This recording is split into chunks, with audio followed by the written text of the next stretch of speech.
Hey there, and welcome to the Reclamation Room. I'm Ashana, and I'm so glad you're here. This is a space for women reclaiming themselves after narcissistic abuse. If you've ever felt like you were too much, not enough, or both at the same time, you're in the right place. I created this podcast because I know what it's like to lose yourself in overgiving, overperforming, and still wondering why it never felt like love. I've walked through trauma, toxic relationships, and the long road of self-reclamation, and I'm here to walk with you. In this podcast, we'll explore what it means to come home to yourself after the confusion and chaos of narcissistic abuse. Some episodes will be solo, others will include guest interviews. All of them will be honest, grounded, and deeply compassionate. So, whether you're just realizing what you've lived through, or you've been on this path and you're ready for the next layer of your healing, you are welcome here. This is not about perfection. This is about reclamation. Hey guys, we're back. I'm here with a friend of mine, newfound friend, Kate Gregory. We found one another in yet another of my podcasting adventures, and Kate graciously waited months for me to respond to her. Coincidentally, when I was looking at your bio, Kate, you shared that you help women overcome perfectionism. And I was like, that is fitting because it took me a long time to get back with you. So number one, thank you for that. And number two, I'm wondering if you can share with us kind of I don't want to do the typical who are you, but more of a like, how did you get here and how did that affect who you are today? I mean, how did I get here? I help women with their hormones. And one of the things that drives our hormones is our thyroid. I was born without a thyroid. That kind of played into my story later on, basically with like medical negligence and gaslighting and, just kind of bad experiences. I had PCOS in my 20s. And so I had secondary infertility back to the thyroid thing. And that's like a really shortened version of like I experienced something that when I woke up to the fact that I didn't understand my body at all. I didn't understand ovulation and my power as a woman, and that it wasn't a burden to be a woman, and like I had all these superpowers basically. And that that information was like withheld from me, and that if I had known it, I would have chosen different things and I would have seen myself differently, and I would, so many things, right? Once I began to learn about my body and learn about my cycles and what I could do to make them better and more regular and just to feel better, I think like my personality and also how I was raised is kind of like missionary. Like I have to tell everybody, like everyone, every woman must know, like it's not a burden to be a woman. It's actually a superpower. And like, you don't, the fact that you're suffering it's not your destiny. You weren't predestined to just like live in a broken body. And so, yeah, I've never answered it that way exactly, but became my mission, just like to all my friends. And then eventually I was like, why don't I just make my message even bigger and farther reach and get paid to do it, right? Yeah. Yeah. So you've had, this is exciting to me. I'm like, ooh, I'm tingly. So you have your own hero's journey of sorts, or I guess we could say heroine. So yeah, I guess I jumped right past what Kate does and why she's here on the show today. So in short, in a nutshell, you help women with hormone health, which encompasses so many things. And I have so many questions after listening to your story. So go back a little bit. You were born without a thyroid. What does that mean for like your health moving forward? So your thyroid is really like the engine of your body. Like it controls your metabolism, but also like how everything grows, how your brain works, how just everything grows. And I was very lucky to be born um, in a university hospital where that was just beginning to be tested at birth. If you have a baby today, that's just part of the normal blood spot. But Yeah. at the time, it was rare. And so, if it had not been tested at that time, by the time they noticed anything was wrong with me, it could have been like permanent brain damage, like I just would have been a different person, right? So I've taken Synthroid my entire life and always had to be like monitored for, because I was growing. So my dosage needed to change and they needed to make sure like things were going okay with puberty and all of that. And then later when I was pregnant the first time, my dose like was like doubled. And my endocrinologist was like, I've never had anybody on this high of a dose that wasn't like 400 pounds, and I wasn't 400. I've never been 400 pounds. I've always been like naturally thin. So anyway, I was just pregnant and my liver was really struck. Now I know things like looking back, like my liver was really struggling to process that synthetic thyroid hormone. And then later, when I weaned my first and I was kind of thinking about having another baby, my dosage was still kind of higher than it normally would be.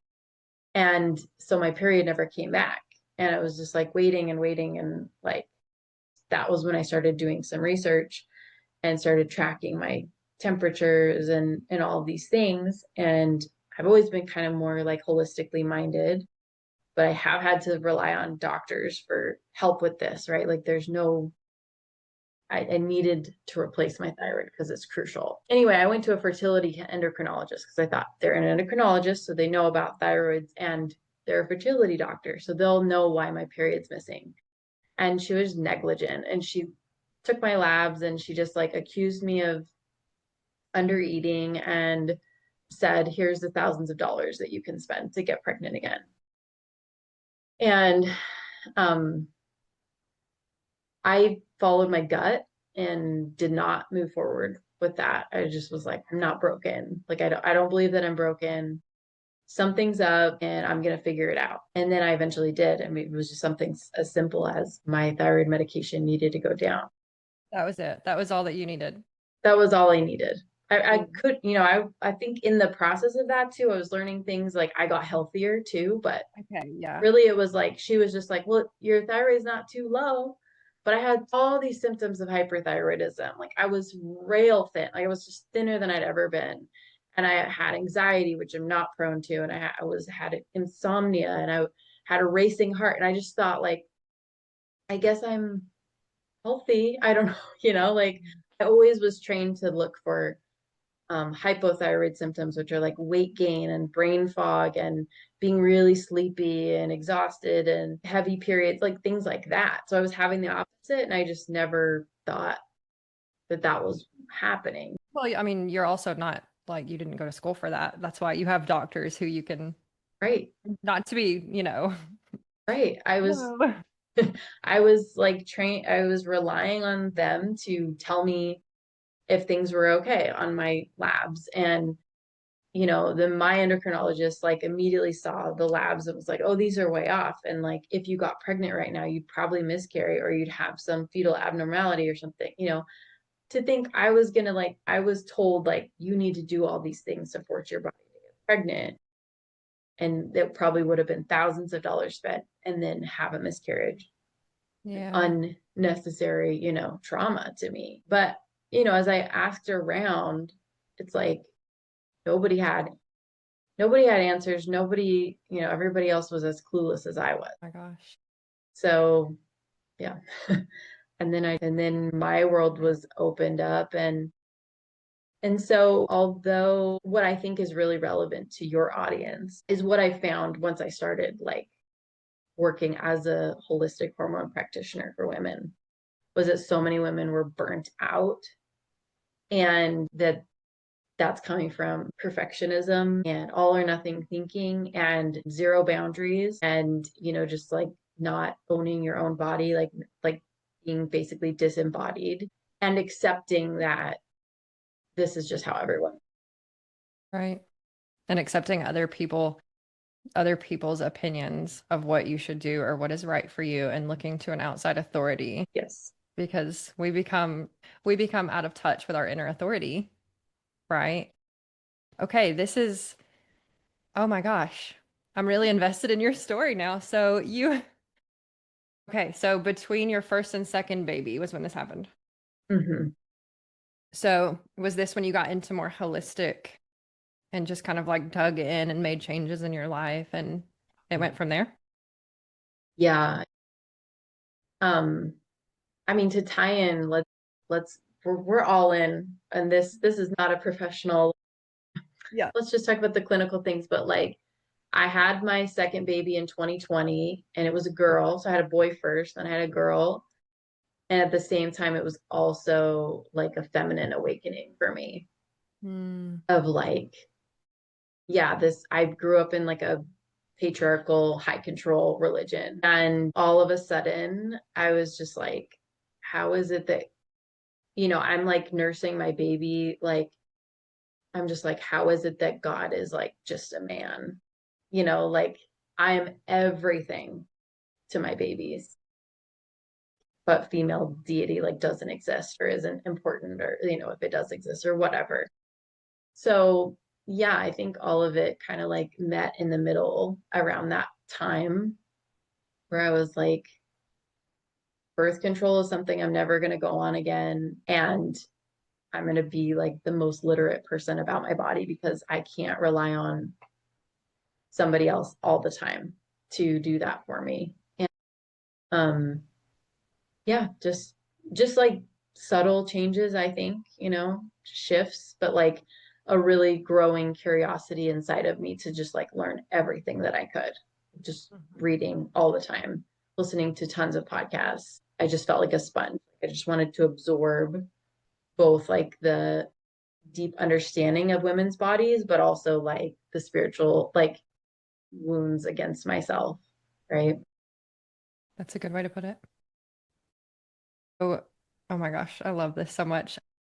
I'm on day 20 of a juice fast right now, which as of today is the longest that I've ever had a juice fast before because my last 21 day I ended at 19 days.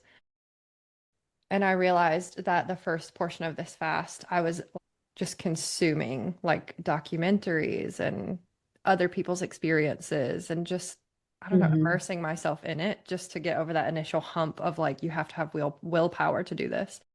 And then there was the moment where I went more inward. And it's like, I'm done consuming information now. I need to figure out my own experience and feel what that means for me, which was like, am I going to continue? Because I didn't have a goal on this fast. It was just like, how do I feel?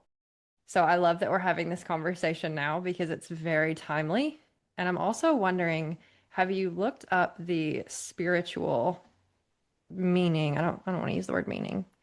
The thyroid spiritually. Yeah, your voice.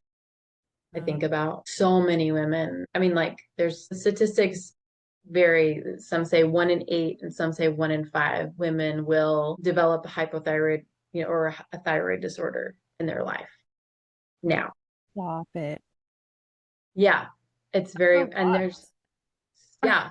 So it's like, I remember my mom telling me this when I was a kid, like, you're lucky in that, like, doctors already know you have a thyroid issue, like, up front, but like a lot of women, they're exhausted, they're gaining weight even though nothing's changed with their diet and exercise. They just feel totally like spent.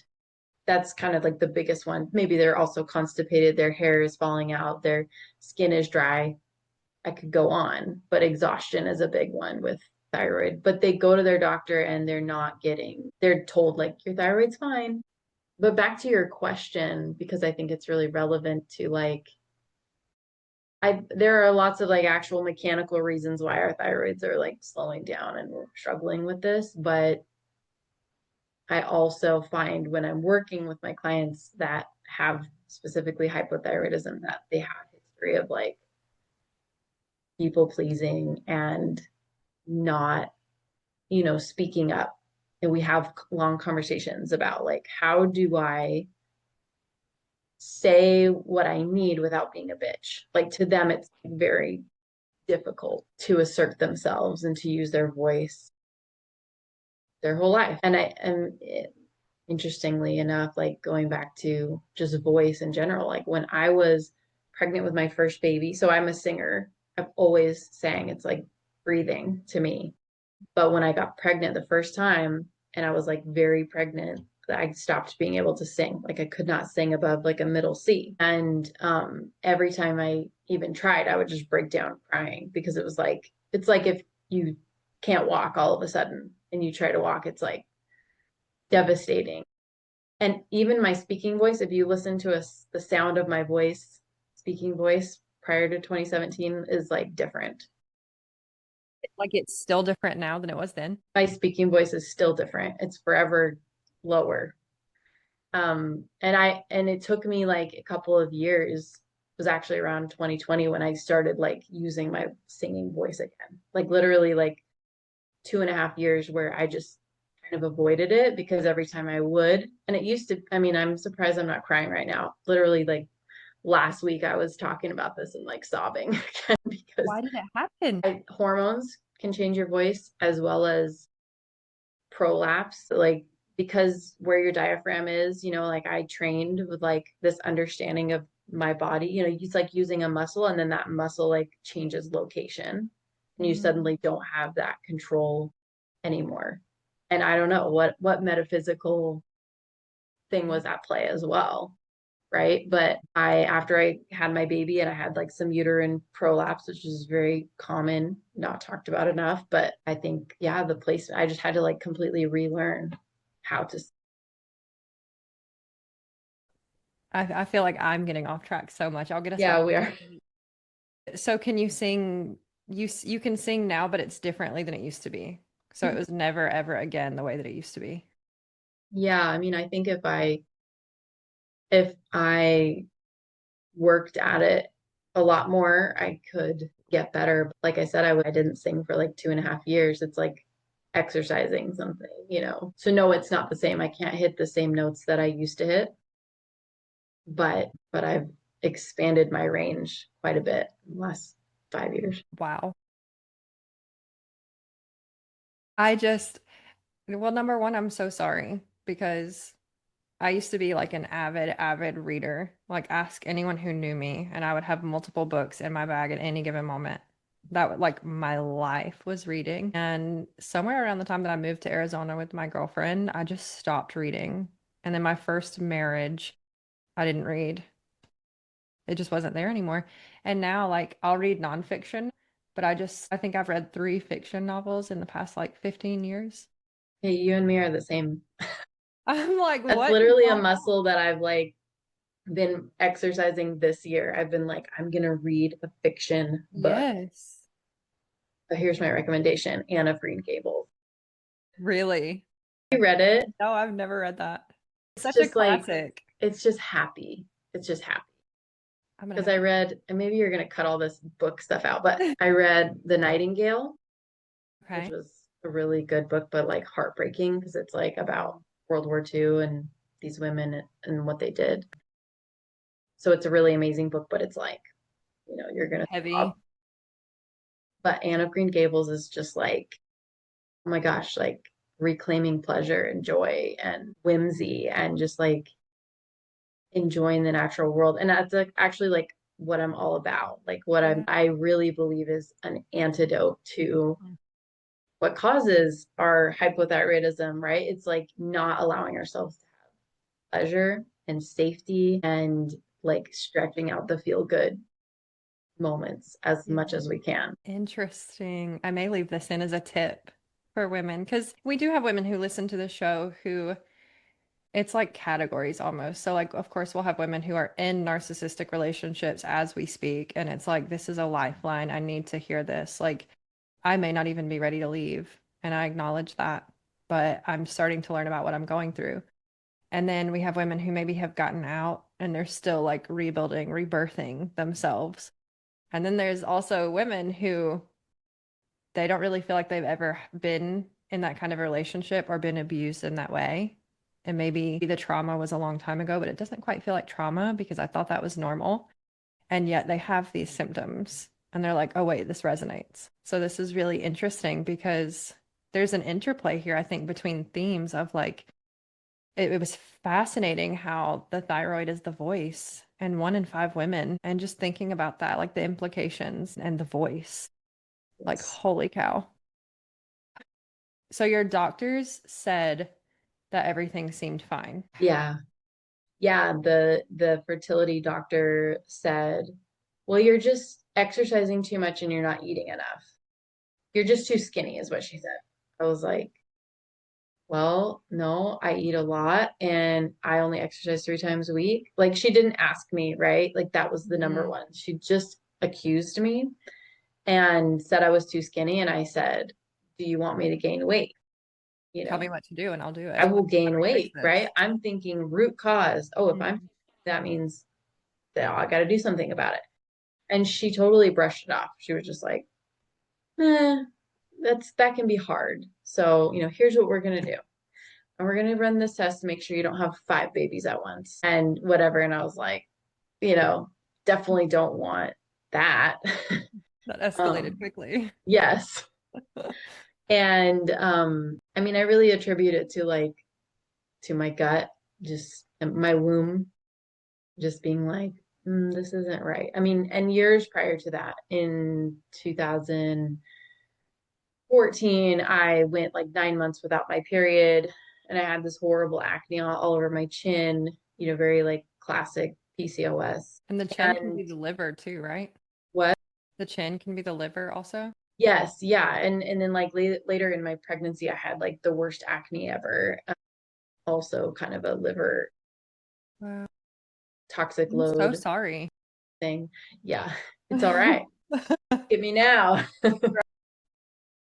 Um, but anyway, so I had those classic like PCOS things, and I went to the dermatologist. She spent 30 seconds with me and said, "Here's a cream to put on it." And I just, again, instinctually was like, it's not about a cream. There's a reason. And I've also been missing my period, and I didn't really care because, at the time you're like, great, I don't have to have a Yep. period, but I feel all these other things and I can't ignore my face. And then I got like a diagnosis of PCOS, and here's metformin, and I was like, I'm gonna see what else I can do to like improve my blood sugars. Learning just enough to like get me by, but not really anything that solidified in me like, well, I'm not broken, it's not a burden to be a woman, and these are all things I can understand without a medical degree, you Yeah. know? But going back to themes of like our physical health and our mental and emotional and spiritual health, like they're just not separate. Yeah. They've been separated by Western medicine saying you have this pain, it's because you need this medicine, not because you're holding on to anger, or you have no boundaries, you have no voice, or you are trying to behave like a man, and so your like female hormones are dropping off. And that's Yes. what PCOS is. It's androgen dominant hormones in a woman. And so you might grow facial hair, kind of a thing. It's like, for me, I connected to, yeah, you're trying to operate in the world like a man and not like a woman. And your body is like, okay. Well, Yep. You're masculine. Here's mm-hmm, some masculine. There are going to be so many people, I'm sure, who would hear this and be like, excuse the fuck out of me. Like, what did you just say? And I don't know. I'm kind of here for it because it's like if women are hearing this and they're like, I've tried everything and the creams aren't working, the potions aren't working. Like when you get to that point, I think you become more open to hearing other ways of trying things. And I love how you said that all these parts of our health, they're not separate. It reminds me of something I heard, and I'm going to butcher this, mm-hmm, but it's some sense of like tribal community here where the medicine or wise man or woman, when a member was sick, they treated the tribe.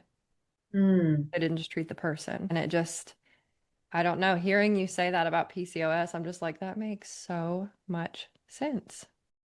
So, okay, I want to hear in terms of what you do as a holistic practitioner. Let's say women are listening to this and they are experiencing symptoms. And I think a big one that I hear even my friends talk about is the fatigue. Just this like crushing fatigue where it almost feels like there's no will to do anything. Now we're like popping Alani's all day and, caffeine and chaos. What have you learned to help these women? Yeah, and I think something that goes hand in hand with that is like PMS, is this like rage or irritability, the week before a period in particular. When someone comes to me and they're like, I'm exhausted, eh, I'm like, well, your body is sending you a message. Our hormones are just messengers to us. Mhm. And everybody's kind of learning about hormones, and it's like kind of pop culture right now to talk about hormones. But hormones are not like really the root most of the time, right? They're just the thing that pops up that we can't ignore. So like our thyroid, that, thyroid hormone kind of, plays a big role in our metabolism, in our energy, and our sex hormones and all of that. So if you're dealing with fatigue and exhaustion, like I want to say, like, I know not in the same way that a doctor would say, well, are you getting enough sleep? But really, like, are you getting enough rest? Like, why is your body like forcing you to slow down? Because that's really what's usually happening, is that at some level, you're going full speed all the time until you reach the point where your body was like, we're gonna die if if you don't slow down. So your thyroid will literally slow itself down. You can be making enough thyroid hormone and it does this thing called reverse T3, and it's like I send it back. Like I'm depriving you. This can happen if you're like under eating, if you're not eating enough food, your metabolism, it makes sense. It's like, okay, well, we have to survive on less food, so we're going to slow down. Yeah. And that's also going to come with exhaustion and like other things too, but this is survival. Mhm. Or sometimes it's literally like you're a mom and you're like, Sally down the road, like she's got the same amount of kids as me, but her house is always clean and she's always volunteering, and her husband, she makes amazing food and all this stuff. And this like constant wheel of comparison that like never shuts up, Yep. or this inner critic, or maybe, and usually our inner critic is the voice of somebody else that's been in our life. Maybe it's a parent, maybe it's a partner, but we adopt those mean things tearing us down. And so we're at war internally. We're trying to do everything, we're trying to be everything. And so when I, approach a woman or when a woman approaches me that's struggling with that, I'm like, okay, well, in what ways can you actually stop trying to push through this? Mhm. And, I've been known to give the doctor's orders of you need to take a bath like every night this week and like enjoy it and not have your phone, like just be present in hot water, and what can you do that, I know you feel like you're overwhelmed with like everything that you have to do, and that you can't enjoy anything or have like a moment of rest or peace or joy without having completed your Until those list. things are done. Yeah. But what if you flipped it on its head and said, I'm not allowed to touch my to-do list until I've had 30 minutes of like pleasure, like joy. How many women resist this when you say these things to them? All of them. That is So everything, revolutionary. what? That's revolutionary. Is everything will fall apart if I don't XYZ, if I don't take care of everything for myself. Well, you know what? You are falling apart right now. And if you don't address this and become a human again that has joy and does things for herself and has self-compassion, if you don't do those things, eventually you'll break down to the point where you can't do any of that stuff. Yeah. And then His when my body, clients like finally, follow my advice, they're like, oh my gosh, like I've been overwhelmed when I didn't need to be. I could still get a lot of things done, but then I also didn't have to uh whip myself for not doing all of it. And also, the world didn't end and I feel so much better, right? Like I have more energy to do things like, one was like press these flowers that I had, thought was a fun craft idea, but just never had the energy to do it. It's like when you operate from a place of overflow, from a full cup, you're not going to become a selfish bitch. Like you're going to just naturally, like, what's beautiful about you is that you will end up still serving others, but you'll be like, but it's coming from a full cup rather than the empty, dry cup. That's making you exhausted because you're never slowing down. You're never stopping. You're never giving yourself grace and enjoying your life. You're kind of like, once this gets over, then I'll enjoy it. Then I'll enjoy it. This is so important. And I know that like we hear this, and of course we scroll on Instagram or Facebook, or I think TikTok is the big one now. I'm not on TikTok, but my daughter keeps telling me I should be. But I mean, there's so many people are saying these things, that like this isn't brand new information. But I think the way that you're delivering it, like you're slowing it down and you're like, here's the thing. Like I'm not trying to get the quick scroll. I'm not trying to capture your attention for the 2-second span that we have these days. Like, listen, I've been through this. This is serious. I can help you. And I think that that's, I don't know, there's something about like the real person aspect of it, especially I think when women hear your story. I think what's speaking to me the most is just this. You've said it twice now. I'm trying to remember how you put it. It's about womanhood and not like hating that you're a woman. I forgot how you worded it. But I think that we internalize these things, and if we're not doing all of the things, then we're not woman enough, or we're not, I don't know. And then when it comes to actually like stepping into being a woman, we don't want to do that either. Yes. Oh man. Here's another idea to chew on. One of the most like magical, if you don't want to have kids, if not, so like I think you can still absorb this and say that it's still true, that it's fucking amazing and magical that we can create human life. But when we do it, when we do the most like magical, like creative thing, all we're doing is receiving. Like, yes, you build the baby's fingers and toes and organs and all of that amazing stuff, but it's not cognitive. It's not, or is it not cognitive? It's not something you're thinking about and like deliberately doing. You're like, all right, today is toes, today is a heart. Like literally all you did was receive the sperm. That's what I'm saying. You received something, and then your body like magically, amazingly like created life. So, but when I talk about like how good are most women at receiving, somebody brings you something, like somebody like does a favor for you and you're like, oh my gosh, I'm so sorry to inconvenience you. I'm so sorry I had to call you to ask for help with this. Like I shouldn't need help. I shouldn't, like we suck at receiving and like relaxing into being served. And yet, like if we were good at it, like what could we be capable of? Like what could we create if we just like changed to like gratitude, like thank you. Oh my gosh. Yeah.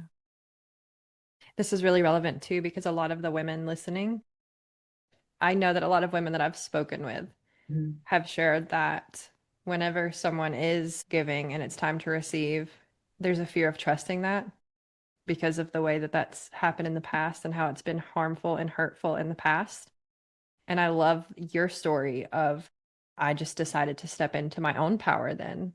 And that started with me getting curious, and it started with me learning what I could.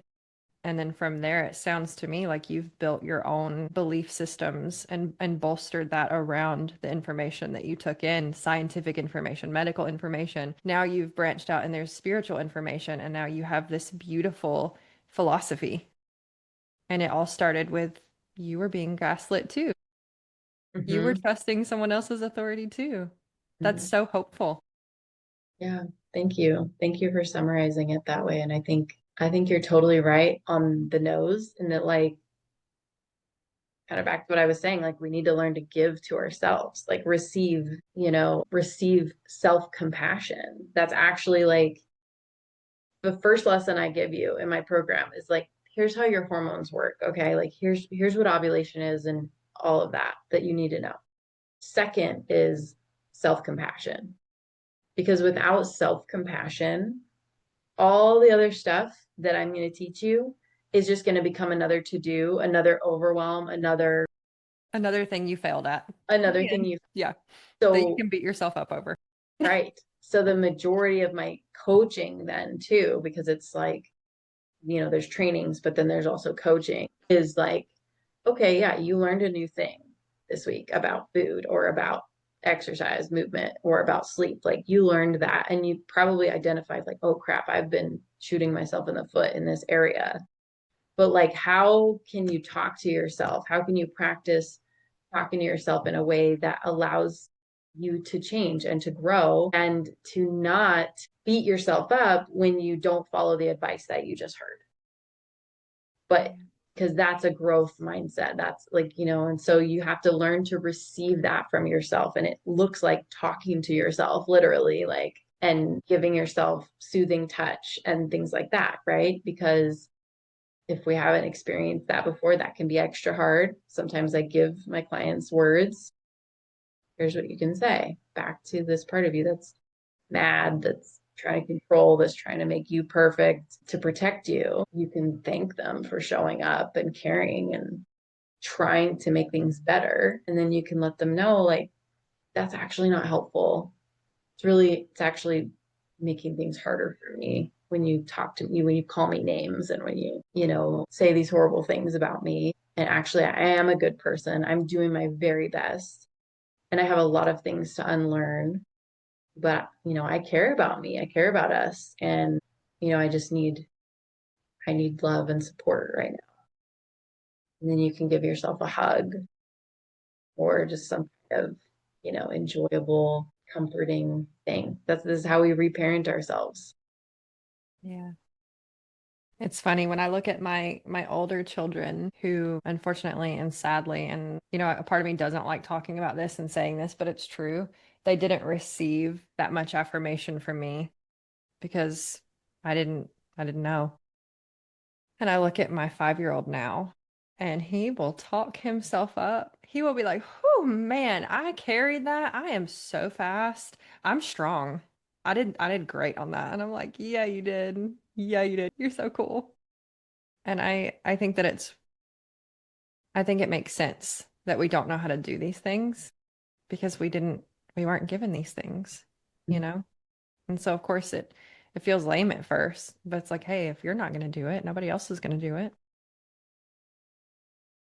I love that. Okay, let me see. Is there anything about what you do that we haven't covered that you would like to share? Well, I think the only thing that I haven't talked about is, something that I enjoy as a practitioner is that I can run labs. So it's not just kind of like health coaching, but really it's like custom built around like what's going on for you. Like I'm taking an extensive health questionnaire, like what is your life like, and I'm actually going to read it, unlike maybe your doctor, but also drawing some labs to see like a much better picture. I'm looking at optimal ranges, like how would you actually want to feel good, not just like what's acceptable and what's normal Yeah. for right now. But it also gives me a clue sometimes as to like what's driving it. And like I said, it's not always just like a medical, like you're short on these minerals, right? Because I have to look at like, well, why are you burnt out of sodium and potassium? It's because you've been stressed. You've been stressed for so long. And I think your audience in particular, having trauma, having these unhealthy relationships, once you realize that that is also driving symptoms, it's not that I'm saying, hey, this is all in your head, but it's like, it's not just one more thing that's wrong with me. It's like, okay, how can I start rebuilding and replenishing and reclaiming myself? So yeah, sometimes I'm like thinking back on my answer, like, is that just like a huge run-on sentence? But It's I okay. So don't. Do you draw the labs like yourself or do you like order them out? I order them. Yeah. So I Okay. work with women all over and I just send them with a requisition to like LabCorp. And I also do a hair tissue mineral analysis because I mean, I could talk all about that, but there's a lot of things that are not measurable through our blood and it can really help me get to the root of, different patterns that are going on and how to give your body what it needs so that everything else can fall into place. So you do that at home, you go to a lab to get the blood draw. I look over all those things and then we start together, both like downloading the knowledge you need to know what your body was meant to operate as, especially for those kind of being in that space of like, I'm ready to reclaim myself. I'm ready to have new boundaries and have self-compassion and do things for me and operate from a full cup. Like that's where I'm here, holding your hand, helping you make the messy change. This is fascinating to me. I'm like, what is she asking for with the hair and the tissue? Like, oh my God, what are you testing for? This is so cool. So this is, let me make sure that I have it right. This is women who are experiencing symptoms of thyroid dysfunction. Yes, very often. That's a big one. Also, I mean, tying into my own story, like PCOS as well, but thyroid or adrenal dysfunction, because they're really kind of tied in together, especially for you've been in a high control relationship or religion or whatever that Yeah. has burnt you out trying to be good enough, trying to be worthy. This is Yeah. fascinating. Like, Yeah. Yeah. So much like a health coach in a lot of ways, but I'm really grateful to be able to have that ability to order labs. And I also, did other training in hair tissue mineral analysis, learning how to interpret and how to create protocols based on that. So also, advanced training in health and behavior mindset change so that I could actually like not just tell you a million things that you should be doing better, but like I've talked about, like actually follow through and not give up because you have this all or nothing mindset.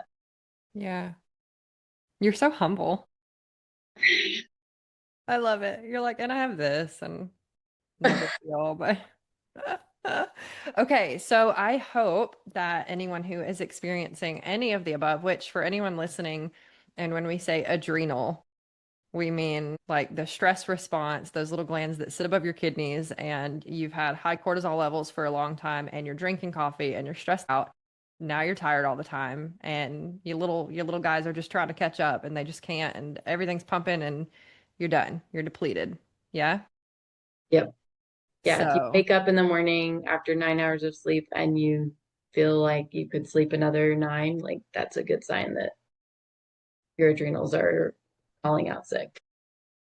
side note, I would love to host a class of yours on my platform for women who go through my 12-week program as like a, hey, if you also have this and you want to work with her more. Yeah. So, okay, so for anyone listening who isn't doing my program and they want to just reach out and find you, because I don't have you hosted there yet, but I'm manifesting it one day. Yes. Where can people find you? So the best place to find me is on Instagram at Queen Bee Hormone Health. That's my company name, my tag. And or you can email me. If you're not on Instagram, you can email me, Kate at queenbeehormonehealth.com, or just look at that website, obviously, and find any of my offerings there. And, I've just had a really good time. Like, thank you. You've been an awesome host. You're like making me blush. You're just like, this is so cool. I'm like, It is. It's fascinating.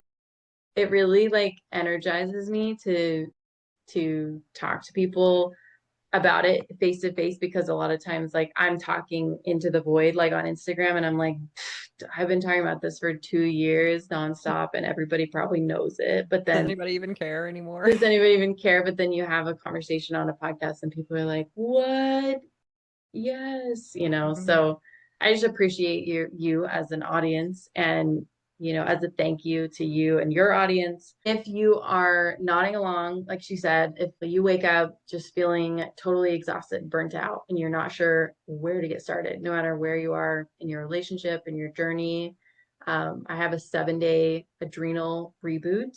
And so just like over the course of 7 days, I'm going to be sharing kind of a microcosm of my full program of like the key pieces to start rebuilding and working from a full cup, like we talked about. And just having those bite-sized things you can do over 7 days to reclaim yourself. So for your audience, using code RECLAIM, 20% off of that course. But it's less than the cost of dinner right now. So, you might as well, I'll share that link with you. And if you're not interested in that, but you just want to understand your hormones, I have a free private podcast that you can also sign up for. That's just like understanding ovulation and just all of those basics that we were never adequately taught. No, we were not. What's the name of that podcast? It's called Know Your Body Better Than Your Doctor Does. I love that. Based on my experience of getting bad advice. I love I'm not like hating on doctors, truly. Yeah. They're really important, especially for acute care, surgery, things like that. But when it comes to hormones, they weren't given the tools at all. So, it's not their fault they're failing us, but unfortunately they are. Mm-hmm. So I said that about nutrition too. They only got like maybe a semester of nutrition. Yeah. So yeah, exactly. And then, you can follow me on Instagram. That's where you'll just find me and my tips and education and stuff like that. So I would love to have you there. Awesome. Well, this has been great for me. I hope everyone else enjoyed it as much as I did. I'm going to include those links in the show notes. So we'll have your website, we'll have the code RECLAIM for your course. I wish I would have found this course a few years ago. Alas, I did not, but here we are. Yeah, and I would love to have you back on one day just to talk about this whole womanhood situation here, because we could dig into that. We really could. Yes. Okay, have a great night. Bye. Thanks for spending time in the Reclamation Room. Be sure to follow or subscribe so you never miss an episode. And if this supported you, consider sharing it or leaving a review. You're not alone, and your reclamation is sacred.